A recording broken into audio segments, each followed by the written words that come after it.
नमस्कार साथियों, Suryanagari unique law classes के यूट्यूब चैनल पर मैं डॉक्टर उर्मिला राठी आपका हार्दिक स्वागत और अभिनंदन करती हूँ। हम लोगों के यहाँ पे फाउंडेशन बेस चलते हैं इंडिया के सारे स्टेट के, लेकिन मुझे ज़्यादा खुशी इस चीज़ की हो रही है कि हमारे जो फाउंडेशन बेस चलते हैं वो ऑनलाइन भी होते हैं और ऑफलाइन भी होते हैं, दोनों होते हैं। पहले हमारे पास ऑनलाइन नहीं था कोरोना से पहले, ठीक है। कोरोना से पहले सिर्फ ऑफलाइन ही था, ठीक है। फिर कोरोना आया तो फिर हम ऑनलाइन पे शिफ्ट हो गए, फिर ऑनलाइन स्टार्ट हो गया। फिर ऑनलाइन के बाद भी हमारा बहुत सालों तक ऑनलाइन ही लाइव चला था, हमारा रिकॉर्डिंग नहीं था। फिर समय के साथ टेक्नोलॉजी बढ़ी तो अब हमारे पास लाइव की रिकॉर्डिंग भी होने लग गई। अब हमारे पास रिकॉर्डिंग लेक्चर भी है। Now online, offline and recording तीनों हैं। जो ऑनलाइन में बैठ रहे हैं, जो ऑफलाइन में बैठ रहा है, उसको भी रिकॉर्डिंग हैंड टू हैंड मिलती है, क्योंकि जो क्लास होती है हमारी वो ऑफलाइन ऑनलाइन इक्वल चलती है। यहीं बच्चे बैठ जाते हैं और रिकॉर्ड भी होती है, ऑनलाइन भी होती है। फिर जैसे क्लास खत्म होती है हम उसको अपलोड कर देते हैं, ठीक है। तो आप सिर्फ लाइव क्लासेस भी ले सकते हो, आप मतलब ऑनलाइन क्लासेस भी ले सकते हो, आप ऑफलाइन भी ले सकते हो, आप सिर्फ रिकॉर्डिंग ले सकते हो, क्योंकि जो क्लास में होती है वही मेरा रिकॉर्डिंग जो है अपलोड करती हूँ, अलग से हमारे पास नहीं होता है। अब आया किस स्टेट की प्रिपरेशन करें। अभी हाल ही में हमारे इवनिंग बैचेस चल रहे हैं, जहाँ पे 4:30 से हमारा पार्टनरशिप एक्ट चलता है। पार्टनरशिप एक्ट स्टार्ट हुआ। ये पार्टनरशिप एक्ट हमारा दिल्ली में आता है, ये पार्टनरशिप एक्ट हमारा यूपी में आता है, बिहार में आता है, पंजाब में आता है, हरियाणा। यानी अगर इस तरह से मैं बात करूँ तो मैं इंडिया के सारे स्टेट पढ़ाती हूँ। दिल्ली जुडिशरी में भी मैंने रिजल्ट दे रखा है, उत्तराखंड में भी दे रखा है, झारखंड में भी दे रखा है, बिहार जुडिशरी में भी रिजल्ट है मेरे पास, तो महाराष्ट्र में भी है, छत्तीसगढ़ में भी है, तो एमपी में भी है, ठीक है। उसके बाद उड़ीसा में भी है, यानी ना तेलंगाना में है। यानी जहाँ जहाँ से बच्चे मेरे पास आए वहाँ से रिजल्ट है। ऑफकोर्स राजस्थान तो है ही है, गुजरात में भी है, टॉपर भी है। तो जहाँ जहाँ से स्टूडेंट अब तक ज्वाइन किया तो मैंने रिजल्ट दिया। अब किसी स्टेट से स्टूडेंट ही नहीं आए, जैसे मैं बात करूँ केरल से स्टूडेंट ही नहीं आए तो रिजल्ट कहाँ से दूंगी। जब स्टूडेंट ही नहीं होगा तो रिजल्ट तो ऐसे झूठा तो कहाँ से ला के दिखाऊंगी। मुझे अभी भी याद है कि अभी जब आरजीएस का रिजल्ट आया तो मैंने फोटोज़ लगाई थी आरजीएस के रिजल्ट में। तो मेरे यहाँ से 37 स्टूडेंट का सिलेक्शन हुआ, जिसमें जो 8 बच्चे थे मेरे फाउंडेशन बैच के थे, बाकी टेस्ट सीरीज हमारे लॉन्ग टर्म चलते तो टेस्ट सीरीज के स्टूडेंट थे, हमारे मॉक टेस्ट सीरीज के स्टूडेंट थे और इंटरव्यू के स्टूडेंट भी थे। और जब भी फोटो लगाते तो ऑब्वियसली बच्चे आते हैं तभी फोटो लगाते हैं, ऐसे तो क्यों लगाएंगे। तो मेरे पास एक ऑब्जेक्शन है एक बच्ची का कि इसमें एक बच्चे की फ़ोटो है। मैंने उनसे पूछा कि आपकी फ़ोटो है तो आपने कौन सा कोर्स लिया, तो बोला उसने कहा कि मैं तो मैम से कोई कोर्स नहीं लिया। तो मैंने उसकी चैट भेजी कि भाई अगर नहीं लिया कोर्स उसने तो ये देखो फीस सबमिट है मेरे पास। उस बच्चे ने मुझे फ़ोटो भेजी, मैंने लगाई, ठीक है। तो मैंने उस बच्चे से कहा, जिस लड़की ने ऑब्जेक्शन किया मैडम आपको ऐसे फ़ोटो नहीं लगानी चाहिए, मैंने एक छोटा सा उसको जवाब दिया कि यदि मुझे झूठी ही फ़ोटो लगानी होती तो वाई 37, मैं 222 फ़ोटो लगा लेती ना पूरी की पूरी। फिर मैं 37 ही क्यों लगाऊंगी अगर मुझे झूठी फ़ोटो लगानी है तो। अगर मुझे फालतू ही फ़ोटो लगानी है, किसी की भी उठा के लगानी है तो मुझे 222 लगा दूँ। कई बच्चे जो सेलेक्ट हुए उनको पता है कि वो मुझसे जुड़े हुए हैं, वो मेरा व्हाट्सएप स्टेटस देखते हैं, वो जब भी अपनी कोई क्वारी पूछते हैं मैं उनको रिप्लाई करती हूँ, ठीक है। तो क्या मैंने आप लोगों की फ़ोटो लगाई, आपने कोई कोर्स नहीं लिया। हाँ जिसने हाँ इसमें यूट्यूब स्टूडेंट भी हैं, इसमें जो यूट्यूब स्टूडेंट है उनको भी आभार व्यक्त करती हूँ। उन्होंने फ़ोटो दिया और ये कहा कि मैडम हमने आपके यूट्यूब से बहुत कुछ सीखा है, तो उनका भी मैं आभार व्यक्त करती हूँ। तो इसमें बाकायदा यूट्यूब स्टूडेंट भी है, ठीक है। लेकिन अगर मुझे गलत और झूठी फ़ोटो ही लगानी होती तो शायद मैं पूरी 222 फ़ोटो ही लगा देती। ओनली 37 क्यों, बाकी कोचिंग सेंटर के पास सैकड़ों स्टूडेंट का सिलेक्शन बता रहे, वो 100+ सिलेक्शन हुए सारे इंस्टीट्यूट में, सिवाय सूर्यनगरी यूनिक लॉ क्लासेस के। क्यों? क्योंकि बच्चे इतने ही थे भाई। अगर इसलिए मैं कभी कोई बच्चा कहता आपका रिजल्ट क्या है, मैंने कहा रिजल्ट मत देखो। क्यों? मेरे पास 100 बच्चे पढ़ने आते हैं एग्जाम्पल के लिए, लेकिन सेलेक्ट तो उसमें 5 ही होते हैं। तो फिर 95 क्यों नहीं हुए? क्या 95 को हमने पढ़ाया नहीं? क्या 95 ने मेहनत नहीं की?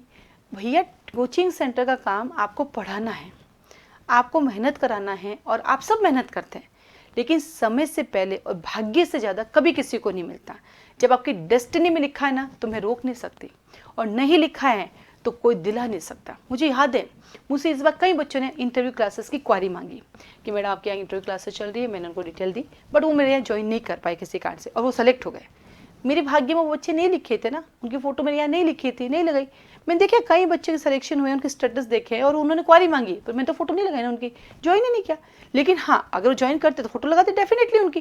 भाई बच्चों पे मेहनत करते हो, पूछना जो इंटरव्यू की प्रिपरेशन में कर रहे हैं उनसे पूछना कि मैडम 10, 15, 20 दिन की जो क्लासेस देते हैं उसमें इतना सिखाती है, ऐसी ऐसी चीज़ें सिखाती है जो कभी आपने प्री मैन में भी नहीं पढ़ी होगी, इतनी नई चीज़ें सिखाती है। उन सब बच्चों को पता, कोई अगर यहाँ से पढ़ के गया है और आप किसी को जानते हो और पूछने क्या आपने मैम की इंटरव्यू क्लासेस ली कभी, उनसे पूछना, फोटो लगी भी दिख रही होगी ना, उनसे पूछना, और उनको पूछना कि मैम ने आपको इंटरव्यू क्लासेस में क्या क्या पढ़ाया।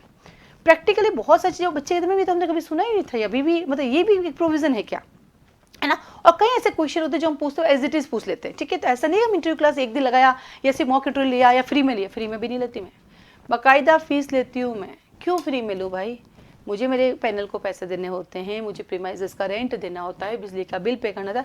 कई बच्चे आते हैं क्योंकि सारे लोग मॉक फ्री कराते हैं, मैडम आप पैसे लेती हूँ मैं, भैया पूरा 1000 रुपये लेती हूँ, मेहनत करती हूँ, 10 दिन पढ़ाती हूँ मैं आपको बाकायदा, फिर यहाँ पे 2 मॉक के लिए 2 पैनल बिठाती हूँ मैं आपके यहाँ पे, ठीक है। फिर पैनल से आप चर्चा भी करते हैं, हम थ्रू आउट आपके साथ रहते हैं, आपको क्या कहते हैं इमोशनली भी हेल्प करते हैं, है ना। और क्या बोलते हैं पढ़ाने में भी हेल्प करते हैं, हम हमेशा आपके साथ जुड़े रहते हैं।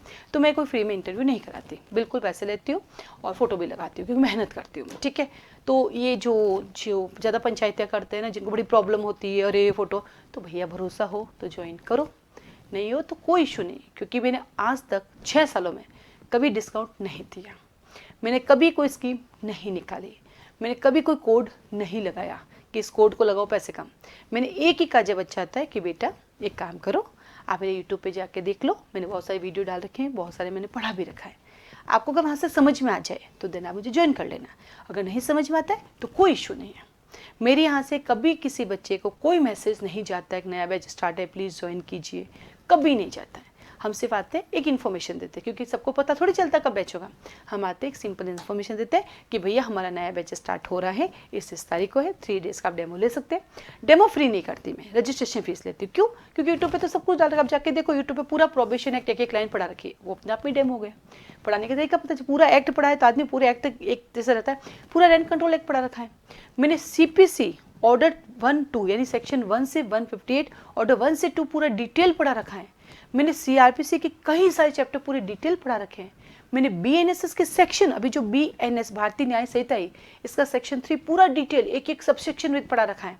तो वो अपने आप में डेमो है, उसी से आपको आइडिया लग जाता है कि पढ़ाने का वे क्या है। लेकिन अगर आपको क्लास में बैठना है, 3 दिन देखना है, तो बाकायदा रजिस्ट्रेशन फीस लेती हूँ जो रिफंडेबल नहीं होती है। जरूरत ही नहीं ना, आप स्कूल में जाते हैं, मैंने अभी मेरे बच्चे का एडमिशन कराया, उन्होंने एडमिशन फीस रिटर्न ही नहीं की, वो बच्चा जितने दिन पढ़ा उतने दिन ठीक है, वो सबके अपने रूल्स होते हैं, ठीक है। बाकी फ्री देखना है तो बहुत सारी वीडियोस है मेरे, जैसे मैंने पढ़ा वहीं से आपको आइडिया लग जाता है, ठीक है।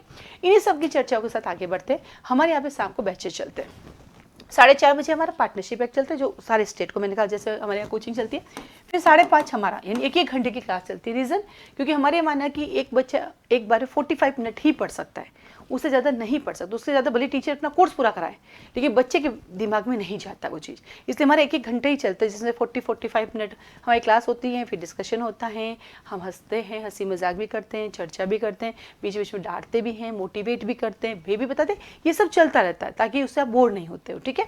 5:30 हमारी चलती है कॉन्ट्रैक्ट एक्ट। अब ये कॉन्ट्रैक्ट एक्ट है, ये कॉमन एक्ट है, ये इंडिया के सारे स्टेट में काम आता है, चाहे तुम गुजरात का एग्जाम दे दो, चाहे आप हरियाणा का दे दो, चाहे पंजाब का दे दो, चाहे राजस्थान का, चाहे वेस्ट बंगाल का, चाहे उड़ीसा का, तेलंगाना का, चाहे आंध्र प्रदेश का।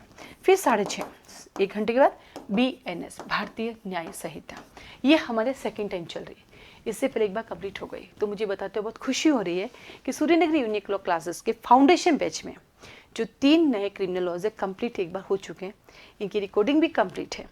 आपको लगता है कि आपको सिर्फ रिकॉर्डेड क्लास चाहिए, फीस तो पूरी लगेगी क्योंकि पढ़ाई मैंने पूरा है उसका, लेकिन आपको लगता है आप रिकॉर्डिंग क्लास लेना चाहे तो वो भी हमारे पास अवेलेबल है।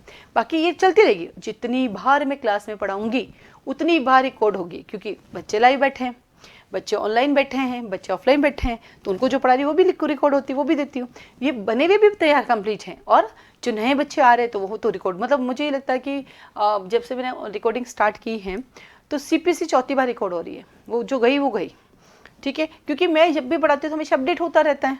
CRPC 4 बार कंप्लीट हो चुकी है तो 4 बार रिकॉर्डिंग हो चुकी है उसकी, क्योंकि जब नया बच्चा आएगा तो वापस रिकॉर्ड तो होती है हमारी, लेकिन कई बार ऐसा होता है कि हमें तो तीनों कंप्लीट चाहिए, तो रिकॉर्डिंग भी हमारे पास कंप्लीट है, वो भी पूरे फाउंडेशन बैच में। और मुझे बताते हुए भी अच्छा लग रहा है कि हमारा BNSS टोटल 96 रिकॉर्डिंग में कंप्लीट हुआ है, यानी 96 डेज चला। और ऐसे 96 डेज नहीं चला, ऐसे तो कम से कम 5 महीने चला, क्योंकि संडे भी आई, छुट्टियाँ भी आई, डिस्कशन भी हुआ कई बार, है ना। तो 96 डेज में कंप्लीट, यानी 3 महीने से ज़्यादा तो रिकॉर्डिंग ही है हमारी। अब आप आराम से उसको रोज़ की एक रिकॉर्डिंग देखो, आपके भी 96 डेज तक में कोर्स खत्म हो जाएगा। और एक लाइन रीड कराइए, पूरा बताया है, पढ़ा है, कंसेप्ट समझाया है, रीडिंग की है, स्टूडेंट से गए, मतलब कंप्लीट, मतलब उसमें कुछ है ही नहीं, नो किंतु नो परंतु। BNSS में भी BNS में भी और BSA में, और उनकी जो भी रिलेटेड केस लॉज है वो भी हैं, वो भी उसमें इंक्लूड किए गए हैं। ठीक है, साथ में उनके टेस्ट पेपर भी डाले हुए तीनों के। ठीक है, फिर आता है अपने पास 6.5 हो गए, फिर 7.5 हम लोगों की चलती है CPC। तो इस तरह से कुछ आ रहे हैं। तो ये कॉमन स्टेट होते हैं तो कॉमन रहते हैं। फिर जैसे यहाँ पे हमारा पार्टनरशिप खत्म होगा तो सेल ऑफ गुड्स एक्ट आ जाएगा, सेल ऑफ गुड्स एक्ट खत्म होगा तो ईजमेंट एक्ट आ जाएगा।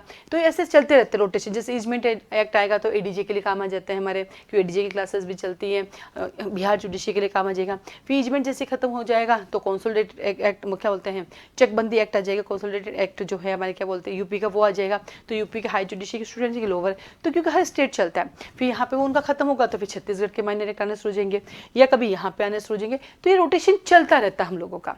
तो आप हमारी क्लासेस फाउंडेशन में ज्वाइन कर सकते हैं।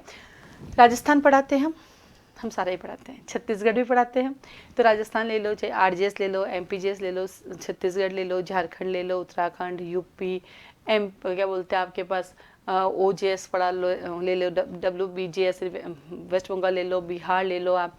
साथ ही साथ हम बात करते हैं जम्मू कश्मीर पढ़ाती हूँ मैं, इंडिया के सारे स्टेट पढ़ाती हूँ। अभी तक बच्चों की मेरे पास ज़्यादा अप्रोच नहीं हो पाई, मतलब जो मैं काउंट करी उसमें तो सारे बच्चे हैं, रिजल्ट भी है। आप देखिएगा, कभी मैं स्टेटस भी लगाती हूँ, बहुत कम ही फोटो लगाती हूँ, क्योंकि मैं ये मानती हूँ हर बच्चा ना मेहनत करता है और हर कोचिंग सेंटर मेहनत करता है, लेकिन सभी जज बनेंगे गारंटी नहीं होती है। ठीक है, तो इसलिए मैं ज़्यादा फोटोज़ नहीं लगाती। मैं ये कहती हूँ बस मेहनत करो, सीखो।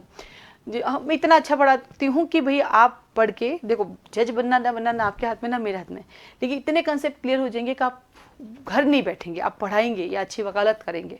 ये दिन भर हमारा रूटीन चलता रहता है। हम केस लॉज भी लिखाते हैं, प्रैक्टिकल एस्पेक्ट पे बताते हैं। जैसे मैं एग्जांपल दूंगी, हम बात करें ऑर्डर नंबर 7 रूल नंबर 10 की।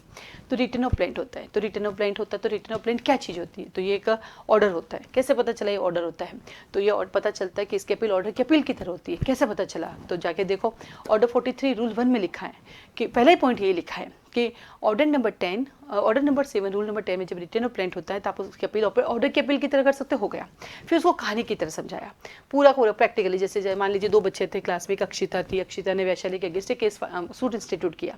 सूट इंस्टीट्यूट के जिस कोर्ट में किया तो वैशाली जाके उसको ऑब्जेक्शन करते सर आप यू हैवंट जुरिसडिक्शन, तो आप इसकी हियरिंग नहीं कर सकते हो। तो फिर क्या करेगा वो? प्लेंट रिटर्न करेगा। रिटर्न करने के लिए क्या करेगा? अक्षिता को बुलाएगा, अक्षिता आएगी, उसको बताएगा भाई ये हमारे यहाँ नहीं सुन सकते हैं। तो अक्षिता एक रिक्वेस्ट करके एप्लीकेशन लगेगी, सर आप ही बता दीजिए कहाँ फॉरवर्ड करना है, आप ही डेट दे दीजिए और आप डिफेंडेंट को इन्फॉर्मेशन भी दे दीजिए, हम आ जाएंगे। फिर कोर्ट उसकी एप्लीकेशन को एक्सेप्ट करेगा। एक्सेप्ट करने के बाद क्या करेगा? डिफेंडेंट को उसकी इन्फॉर्मेशन देगा और डेट डिसाइड करेगा और कहेगा आपको वहाँ पहुँचना है। सब रूल 3 हो गया। सब रूल 4 के अंदर जो नया वाला कोर्ट है जिसके पास अब सूट आया है, वो क्या करेगा? देखेगा कि भाई अगर मैंडेटरी नहीं है तो पार्टीज को समन नहीं भेजना है, तो जो पार्टीज आएगी जिस दिन डेट फिक्स हुई है उस दिन उनकी प्रोसीडिंग आगे करेगी। और सब रूल 5 क्या कहता है कि जब सब रूल 2 के अंदर आपके एप्लीकेशन को एक्सेप्ट कर लिया, मतलब अक्षिता की एप्लीकेशन को एक्सेप्ट कर लिया, तो ना अब Akshita order number 41 rule number और ऑर्डर नंबर 43 रूल नंबर 1 के अंदर अब अपील नहीं कर सकती। ये है ना, तो पूरा कहानी की तरह समझे। अब आपको देखो 5 रूल याद हो गए, आप जाके चेक कर लो। ठीक है, अब आता है अपने पास रूल नंबर 10B क्या कहता है? 10B कहता है कि देखो यहाँ पे जो है क्या बोलते हैं, वैशाली एंड डिफेंडेंट ने ऑब्जेक्शन किया था रूल नंबर 10 में कि यू हैवंट जुरिसडिक्शन, सर आप नहीं सुन सकते इसको। फिर भी उन्होंने सुना, तो वो भागी भागी कहाँ जाएगी? डिसीजन आ गया, उसका ऑब्जेक्शन एक्सेप्ट ही नहीं किया। डिसीजन आया तो वो वैशाली कहाँ जाएगी? अपीलेट कोर्ट जाएगी। अपीलेट कोर्ट को जाके कहेगी कि सर ये जो डिग्री आई, जो ऑर्डर आया है वो विदाउट जुरिसडिक्शन चुना है, वांट ऑफ जुरिसडिक्शन चुना है या लेक ऑफ जुरिसडिक्शन सुना है। तो अपीलेट कोर्ट देखेगी, सबसे पहले क्या करेगी? उस डिग्री ऑर्डर को वैशाली के अपील पर खारिज करेगी।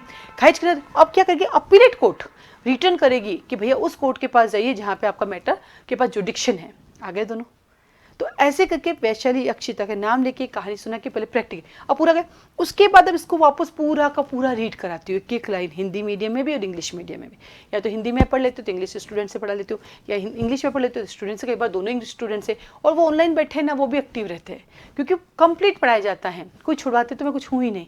देखो ना, इस बार ADG के एग्जाम में सबसे बड़ा सरप्राइज क्या हुआ पता है? ADG के एग्जाम में ऑर्डर नंबर 6, उस ऑर्डर नंबर 6 से 3 क्वेश्चन आए। चलो कोई बात नहीं, ठीक है। उसके अलावा ऑर्डर नंबर 6 में से 3 क्वेश्चन है, इट्स ओके। उसके अलावा ऑर्डर नंबर 6 के रूल में 14A से 2 क्वेश्चन आ गए। मतलब पूरे ऑर्डर से 3 क्वेश्चन है, इट्स ओके, बट A के रूल से 2 क्वेश्चन आए।